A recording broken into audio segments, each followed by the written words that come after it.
My name is Jeremy Varkas, and I'm asking for your vote today to bring about real change.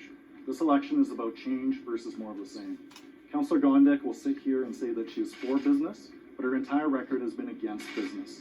On June 10th, 2019, business leaders marched in a property tax revolt on the steps of City Hall. I came out, I showed my face, I listened to you, and I spoke with you. Councillor Gondek didn't. I even had to make a motion to attempt to allow the business community to speak to City Council that day. Councillor Gondek voted against that motion. Every step of the way, I've had a proven track record, acting on my convictions, speaking up not just when it's been easy to do so, but when it's been hard to do so. I have the plan, track record, and experience to get it done. I'm Jeremy Farkas, and I'm asking for a vote to bring about real change. Hi, I'm Scott Smith, Chief Operating Officer at Viewpoint Investment Partners. Talent is critical to the future of our economy, and in a survey of Calgary businesses earlier this year, 80% of them indicated that attracting talented young people was among their top concerns. If elected mayor, what will you do to attract, retain, and invest in talent to ensure our young people stay here and businesses like mine have access to bright minds and diversified skill sets? To keep our people, we need Calgary to be affordable and to be safe. Every step of the way, I've opposed needless spending and budget increases that have driven our local small business owners out of business. I'm the only city councillor here who actually voted against defunding the police. And I think that lack of essential services like safety and security has really impacted our ability to stay competitive. Calgary is now the only major North American city without a downtown police station, and that station was closed at the same time as the drug site opened. This is completely at odds with the stated aims of being attractive to be able to start a family. Another thing that I will advocate for is a reversal of the policy on the community guidebook. I believe that we need choice in housing, affordable single-family homes within a reasonable commute to work. This is absolutely essential. Next, we need to make sure that Calgary remains one of the best places to be able to start a business, to be able to succeed. And that's why I'm advocating for a 4-year property tax freeze, to be able to give both residents and businesses the certainty that they need to be able to get back on their feet and continue to attract them to come to Calgary. Hello, the question I have for you is around property tax. Property tax is one of the largest concerns facing Calgary business community. In recent years, it's been exacerbated by downtown vacancy we just discussed. 82% of businesses cite this as one of the top concerns, and after years of short-term solutions like the phase tax program, we have made little progress in alleviating pressure on businesses. If elected, how will you address property tax so businesses like mine are not burdened by high tax rates and volatility year over year? Okay. Thank you. This election is about change versus more of the same. My colleagues, they talk a good game, but when their vote was needed, they voted every single time they could against residents and against businesses. The typical residential tax bill has more than doubled in the last 10 years under Mayor Nenshi, and I don't think that we can afford 4 more years of the same. And these are what my colleagues are offering.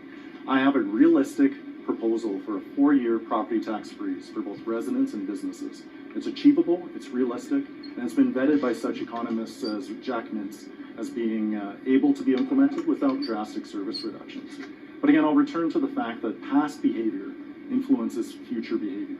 If these councillors wouldn't even want to listen to businesses in 2019 and to see those property tax bills that were driving you out of business, what makes you think that they're actually going to pick up the phone once they're elected? So again, this election is about change versus more of the same. And these councillors, they just cannot be trusted based on the record that they never saw a tax increase that they didn't like. President and CEO of Glenbow. Calgary's downtown needs revitalization. World-class cities have bustling downtowns that serve as hubs for business and community and are full of arts and culture. There are a lot of organizations like ours that want to be a part of a vibrant and lively downtown. If elected, what specifically will you do to revitalize our downtown? Thank you.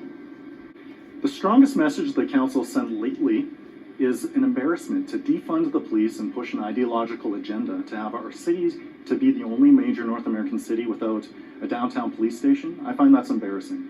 We need to address safety and security in the core. Otherwise, people won't want to live there and they won't want to work there. Again, council has been ramming through needless tax increases that increase the volatility in the downtown and don't make it an attractive place to do business.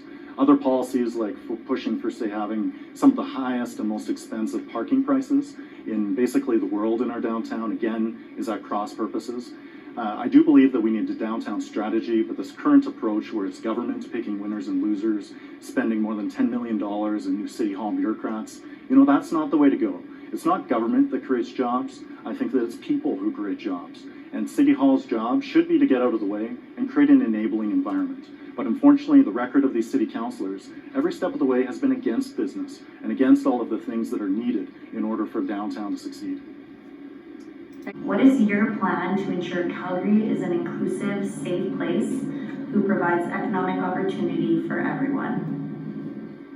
And growing up in East Calgary and Dover, I didn't have a lot, but our family had a lot of opportunity.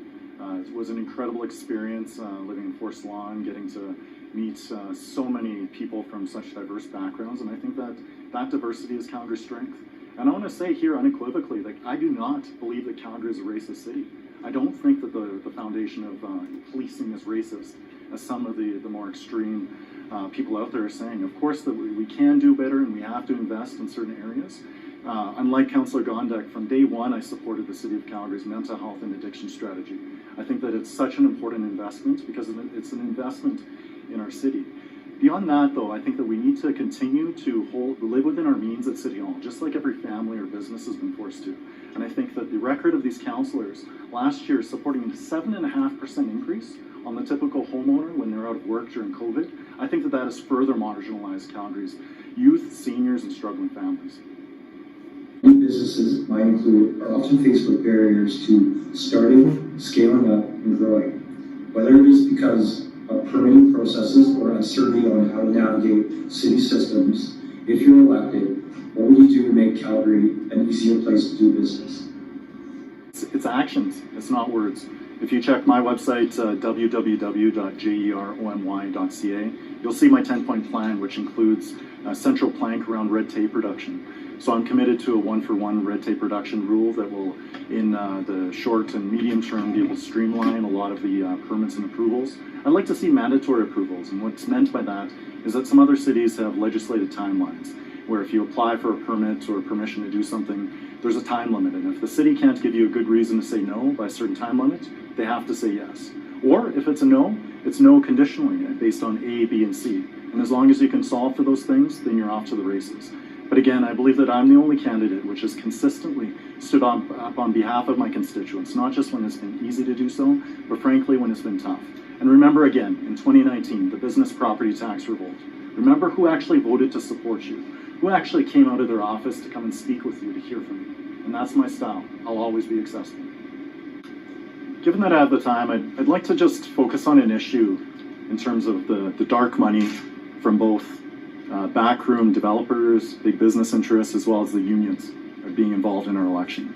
So Calgary's election finance rules are broken and they need fixing. Today, the unions have put upwards of $1.7 million into a third-party advertiser, an American-style super PAC that's designed to buy elections. You can find the details at calgary.ca/election. But this is more money than all the other PACs together, probably more than the top 3 mayoral campaigns combined will spend. And why would a union PAC do this? It's not out of the kindness of their heart. It's to buy a city council that will put their interests ahead of anything else. And the truth is, Councillor Gondek, she doesn't answer to you. She doesn't answer to anyone remotely resembling everyday people. She answers to the money. She answers to the backroom union bosses who at this very moment have shoveled in those $1.7 million to buy her the mayor's seat. And you can see Calgary's future, the endorsement. And again, this isn't campaign speculation. Her campaign manager, Stephen Carter, who she shared with Alison Redford, used the exact same game plan. And we all know how that wound up. And why do you think that they're going to such extreme lengths to vilify anybody who's really even reasonably willing to advocate for financial responsibility? I think it's because, again, this election is about change versus more of the same. We cannot afford 4 more years of that. So again, my name is Jeremy Farkas. I'm advocating for real change, and that's why I'm asking for your vote. Thank you.